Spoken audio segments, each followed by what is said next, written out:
বিদেশ থেকে ভিক্ষা করে আমাকে আনতে হয়, আর এই চোরের দল আমার দুঃখী মানুষের সর্বনাশ করে বা লুটতরাজ করে খায়। এই জন্য জীবনের যৌবন নষ্ট করি নাই, এই জন্য শহীদরা রক্ত দিয়ে যায় নাই যে কয়েকটা চোরাকার বাড়ি মুনাফাখোর ঘুষখোর দেশের সম্পদ বাইরে বাইর করে দিয়ে আসে, জিনিসের দাম গুদাম করে মানুষকে না খাওয়া মারে। উৎখাত করতে হবে বাংলার বুকের থেকে এদের।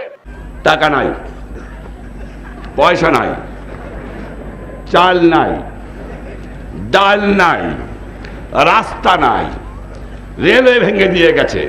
আপনারা ভালো করে কাজ করেন, ঘুষ খাওয়াটা বন্ধ করেন, দুর্নীতি বন্ধ করেন।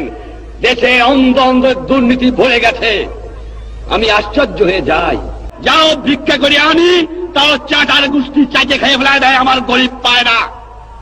এত চোরের চোর, চোর কোথেকে যে পয়দা হয়েছে আমি জানি না। পাকিস্তানের সব নিয়ে গেছে, কিন্তু এই চোরটুক ফিরে গেছে আমার কাছে। এই চোর নিয়ে গেলে আমি বাঁচতাম, কিন্তু দালাল গেছে, কিন্তু চোর গেলে বাঁচা যাবে। শতকরা 20 জন লোক শিক্ষিত, আমরা শতকরা 20 জন, তার মধ্যে শতকরা 5 জন লোক আমরা বলতে পারি আমরা শিক্ষিত। আজকে একটা কথা প্রশ্ন আমার, এই যে দুর্নীতির কথা বললাম, আমার কৃষক দুর্নীতিবাজ না, আমার শ্রমিক না, তা কে?